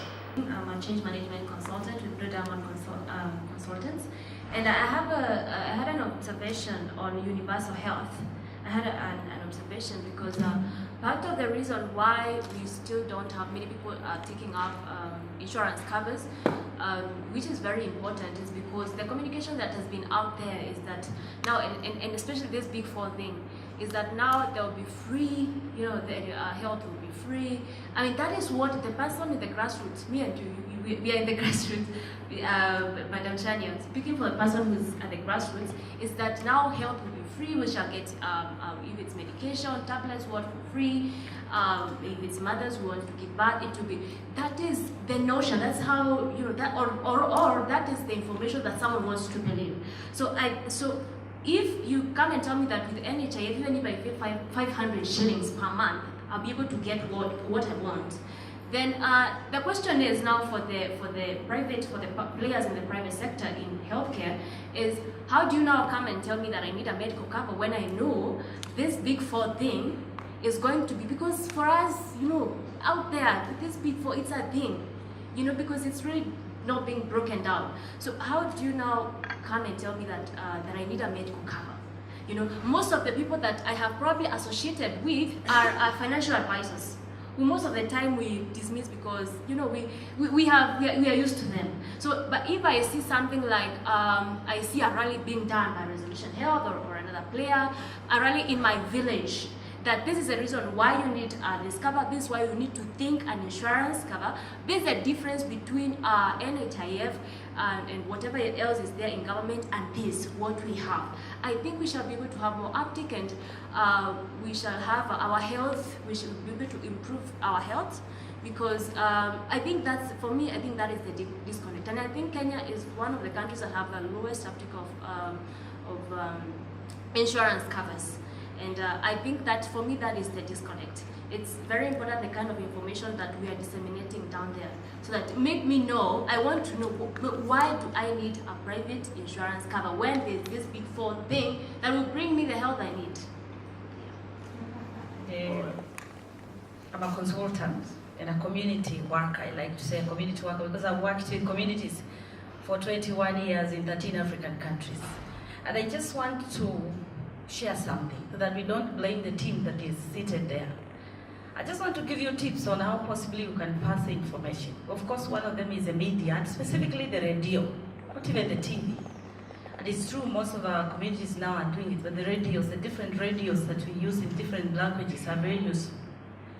But the other one could be the church. Partner with the church, please. Those are very good forums. And you can get to some very rudimentary settings that you can never get in any other way. But also looking for development agencies that go out and reach the communities so that you can pass this very useful information that we sit with in the office. Most of those communities don't understand these conferences that we sit in, and they will possibly never get to know what is in here. But we need to reach out with what we have. And finally, I want to caution ladies on something we call Queen Bee. Queen Bee is a tendency of feeling good that you are the only one seated in a senior position to say, I'm the only woman who sits in that board, the rest are men. We enjoy that feeling. And we don't know how to genuinely share, because one of the things we grapple with, and it's common, and I know it's not all ladies, so if it's not for this lady seated here, but maybe other ladies, we struggle with jealousy. We don't know how to share success. We know how to keep success to ourselves. I want to commend the woman who has convened this forum to allow some of us to come and share our experiences. If I have worked with communities from Moyale to Kilifi to Turkana to South Africa to call it this part of the country, I mean, don't you think I have something I can share with someone? And yet somebody gives me an opportunity to come and share something. I mean, so I want to challenge ladies. It's not just those seated up there. If you find somebody who has something and they can share, invite them in a forum that you have. They don't have that opportunity. So I just wanted to say at the radios, you know, Buru, are you Buru? The moderator. Yes, I am. Buru, can you imagine how, and I just want to vent because you must save me this time around. I have approached a media in this country, being a PhD student in strategic leadership, and worked in those many countries. I'm not a child. I have wealth of both practical experience and strategic leadership. And I'm ready to share certain things for free. Where on earth do you hear that? But just because possibly they have not had me before, they choose they don't. How can you help us to reach out to the media in the radios in languages that we can understand and be able to say something? I mean, some of us have offered to give county governments something for free. What is my personal CSR? And that's what I'm challenging ladies. Don't just look at the companies. What is your personal CSR? Must you be paid for everything? There is a place of the tithe in your profession, if I may use the Christian language. There is what you need to choose to be paid for, and there is what you need to give out to the communities. So I just wanted to say, let's not just point a finger on that group seated there. And yes, they need to tell us what they do most and you know, dispel it down there. But all of us here need to take that responsibility and put our hands together and educate our society. An educated society is a progressive society. Thank you, thank you. Thank you very much. And you know, just as a by the way, Elijah is also on TV. So if you tell what mnataka kunipiga, mwelekeze pia Elijah. I want us to close this session. I can see Madam Chania has a point, but I'm going to give everybody a chance to make one final contribution, and then we can call it wraps. Let me start with Alice. Has been very quiet, so I'm going to start with Alice. Make your final contribution, and then we can start winding up. Thank you very much. I think for me, more than just talking about insurance, being an eye-opening session as well. To hear the different varied experiences and opinions and concerns. And yes, I agree that some of us who sit in offices sometimes don't spend enough time on the grassroots. We need to start spending a lot of time there to be able to bring what it is we see to the ground and also to learn from the ground what it is we need to improve on.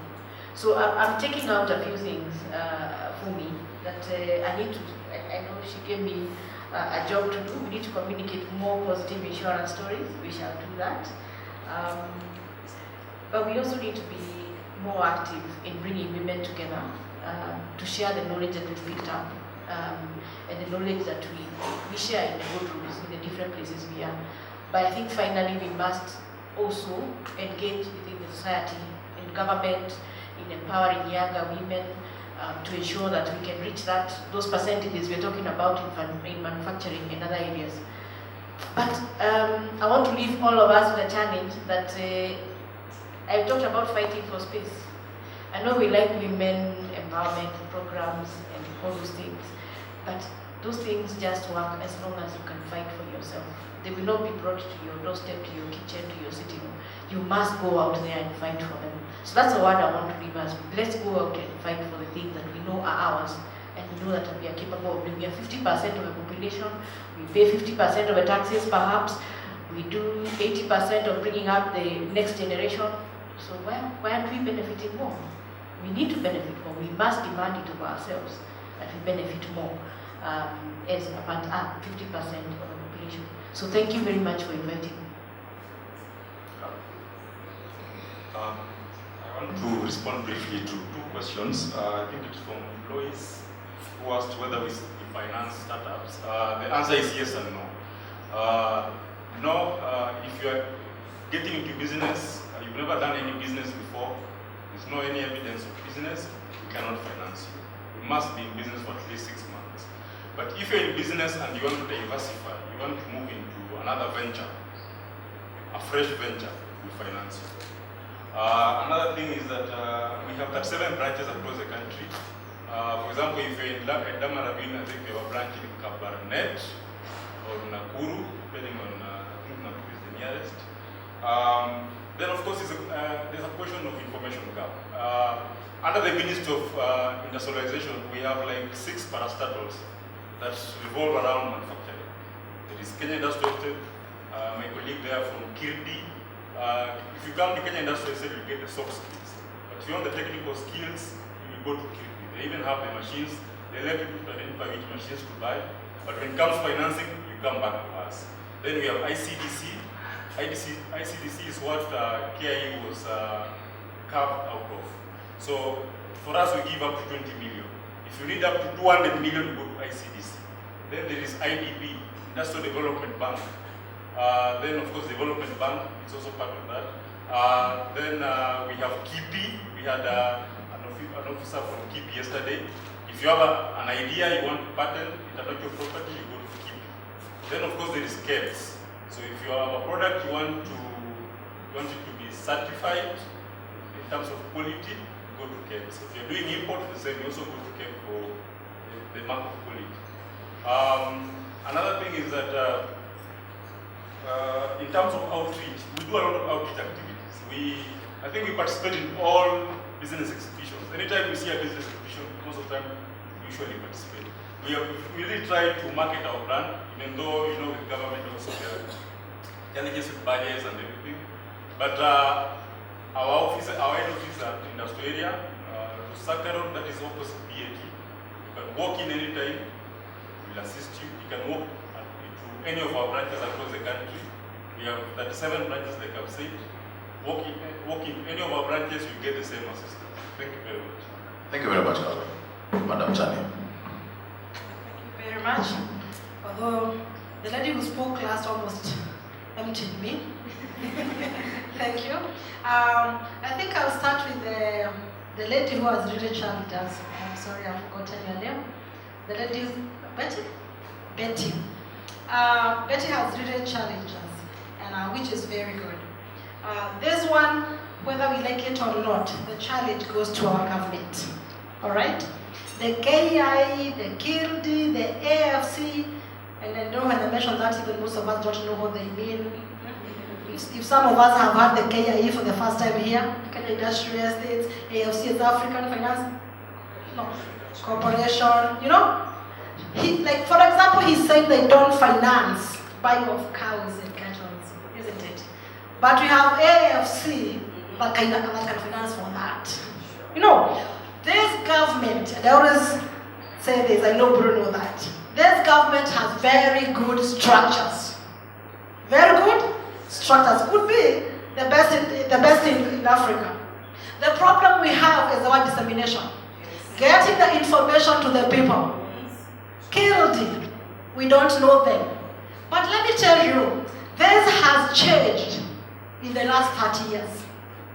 When I was growing up, I could see in my house, in our house, my father's house, calendars, KIE, and Aki. It was Aki logo, Funguo. I can remember.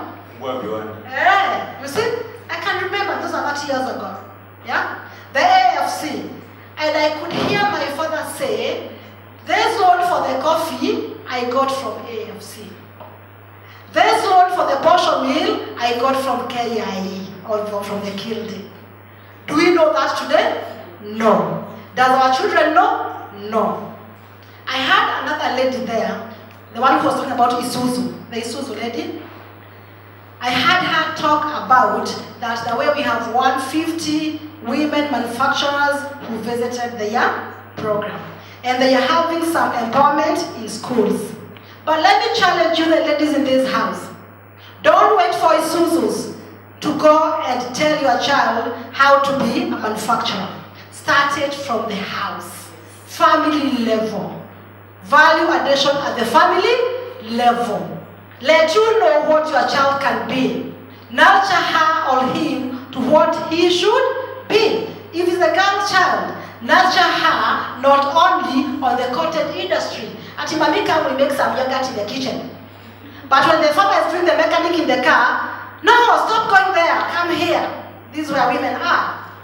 You see how we start going wrong? I go again to Sarah Mwinyi about the medical cover and the products. Again, we come back. It is lack of information, lack of capacity building, lack of knowledge solution. Why? Because insurance has products. There is what NHIF can cover and what it cannot cover. Who will have to tell us? I answer my lady next to you. Do not rule out the government in anything. The government is responsible for its citizens. The media is not responsible for the citizens. So the government must have access of reaching the citizens with information. Let us have agents telling our people, NHIF can cover this, it cannot cover this. What she was talking about is, you go to give birth in a maternity, and I said it here before. The leader mama cannot cover the cesarean after 2 days. What is that woman supposed to be told? Because she only has the leader mama. She's supposed to be told, excuse me, she's supposed to have been told, you can have the leader mama for the maternity, but have also the NHIF for the wider scope of products. And if the NHIF doesn't also cover the dental and what have you, the way you'd want it done, go to Alice, she can have a product for the excess. When you go to Europe, when you go to America, you find people with so big pockets. I don't know what you say that name. And so you think it is money. When you get to their wallet, it's cards, cards, cards, cards. It is for products. This bank can offer this cannot offer this. This insurance can offer this cannot offer this. I'm finishing our moderator. On corporate, again, it is us. It is who? It is us. The lady who has spoken last used a very nice word I like using. Queen bee. Queen bee. Most women, once they actualize or they think they have actualized, they become queen bees.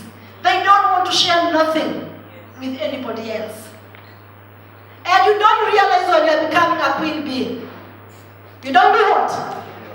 Can I tell you vaguely how many of you today told 1, 2 women where you were going? Very good. We have very few queen bees. How many of you posted in your social media that today you have water forum? You see? That is how we start making ourselves reach others. That is how Expodium Africa made us to be here. Could be many of you are like me, I don't know her, I just came to meet her this morning. What a wonderful woman. That is how we're supposed to reach. You as a corporate, CSR yako ni gani? The lady behind the lady who spoke last, the lady who was talking about grassroots. That lady there, look at that lady there. Lift up your hand, lady. That lady there talked about the way she would like to be supported to reach the women at the grassroots. And because as we are here, we cannot reach there, and those kind of people are there, why don't you give CSR as a corporate to those kind of organizations? So that they can reach them? Because we cannot have corporate without the grassroots. We cannot reach the GDP without empowering from grassroots to urbanization. I can talk much, I won't talk again. I'll finish. Okay, thank you, Chani, and thank you, Sally. Just in conclusion, I mean, I know we've said a lot of things, but I want to start from the personal and move to the larger structural issues. I think this is an unpopular opinion. of everything we've said today. But my experience working with women is very different from what I'm hearing. I began by saying that I am on this stage because 2 women in my place of work have made it possible for me to sit here. KM and Roshilda is part of my team. We have about a 69% workforce of women. Kina Rita Kavashe, MD of Isuzu, they are doing their own little thing in terms of women inclusion and empowerment. Jane Karuku of EABL is running her own thing. We have Kevian, Helen Kimani. There's different women who are doing different things in the small ways that they can. But remember that you might not feel this reverberating on a larger scale because there are structural issues in the way. So we might want to sit here and blame ourselves and make these individual problems, but we have to recognize that there are larger structural issues that need to be defeated. One of the things that I can mention is that there's about 5.8 unlicensed businesses in Kenya. 5.8 million unlicensed businesses in Kenya. And 14.9 million or 14.9 million employees, 8.9 million are working in what we call informal businesses. And who forms 85% of informal businesses? Thank you. So you can see the representation on a formal scale for women is even lacking in order for us to get even this information that we are saying. Do you know what I mean? So there's already a gap there. So 85% of the informal businesses in Kenya are women. Why do we call them informal? What is the reason? Where did this informalness come from? Because the informal, in some aspects, is tallied or is synonymous with illegal. And that's wrong. And the reason why we keep crying as manufacturers that this taxation is too much is because part of the reason is the government keeps taxing the same people. They are not looking to increase their tax base to include these guys they are calling informal. Because the government and the people in leadership need to change the way they think about businesses and the businesses that can bring them revenue and expand and become flexible in order to accommodate. If these businesses are informal, why are they not formalizing? Because Kanjo will be at your gate every 2 minutes asking you food certificate or sijui certificate of what? 5 Kanjo people in one day. This is why people are not formalizing. What can the government do to be able to become flexible, to nurture informal businesses, to widen the tax bracket, to bring information to people? So there's larger structural issues. It's not just the individual sitting in this room. Yes, we can do our own little things, but we need to face the larger structural issues together with the media. You need to hold the government accountable to their promises. And I know that you guys have been a very great support to us with our TVET program. So I know Kameme, Jata TV, those guys have been reaching Mashinani with what AM is doing with TVET programs and such. So I won't bash you because I know you're doing well. But I think you can be advocates to do more so that we can change those structural issues. Thank you for inviting me though. I really appreciate it. Thank you very much. Thank you very much everyone for your time. Before we call it wraps, media ilingiliwa, so let me just handle that in a bit. First of all, for Kameme TV, and I want to invite, there's a lot of, the one thing that we have all agreed on is that there is a serious disconnect when it comes to dissemination of information. So one of the ways that we can do that is through the media. I said this jokingly, but it's a very serious thing that Elijah and I are on TV. So those are 2 contacts you already have in the media. There's a lady at the back there who spoke very painfully about her experience with the media. Let me tell you a sad truth. Sorry? No problem, no problem. The sad truth is this. One, media is a business. So we will always give people what they want to see. And if politics is what sells, you can trust that as sure as the sun is going to set today, that is what you're going to see on the media. So that is one issue that we all have to accept. I have, if you follow me on Facebook or Twitter, I have always complained that we do not have an independent media in Kenya. That I have always said, because it's either controlled by political interests or it's controlled by commercial interests. So that is a sad truth, Ekra, that we have to face. Secondly, you really have to be interesting for us to have you on air. Because why would we want to put something that even you who wants to be on TV is not going to watch? It does not make sense. So please remind me your name, madam. Yes. So Anne and all the knowledge that she has wants to be a lecturer on TV. Maybe.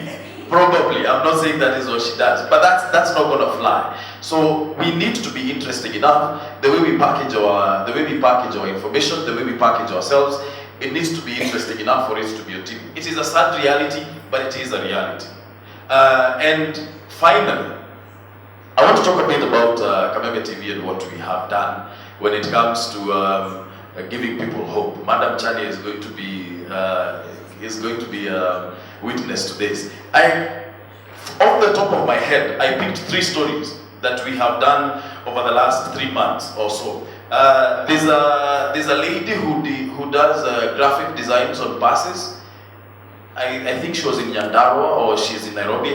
No, she's in Westlands. So we had that story. There are some other ladies in Umoja who are making furniture from used tires. There's also another lady who was, there's another lady. I am sure you guys know Shosh Sounds. Yes. You guys know Shosh Sounds, yes? So now that is one of the stories, and we actually had her on air. So as Sally says, it's not all doom and gloom. There are some pockets here and there that are made of positivity, and we just have to focus on those and see how we can use the media to everybody's benefit. Now, finally, I like saying this because, first of all, I am a minority in my own house. So if there was a vote to be done, I would require to have people nominated in my own house because, as I said before, I am a father of girls. And 2, because this is just extraordinary. And I want us to give a round of applause. Evelyn, kindly, just stand up. I want to recognize Evelyn. Evelyn Kimathi is the CEO for Exportium Africa. And this is not only just on a personal level, but even in general from the conversations that we've had, I believe that this was very informative and it was very good to be having this kind of discussion. God bless you and all the best.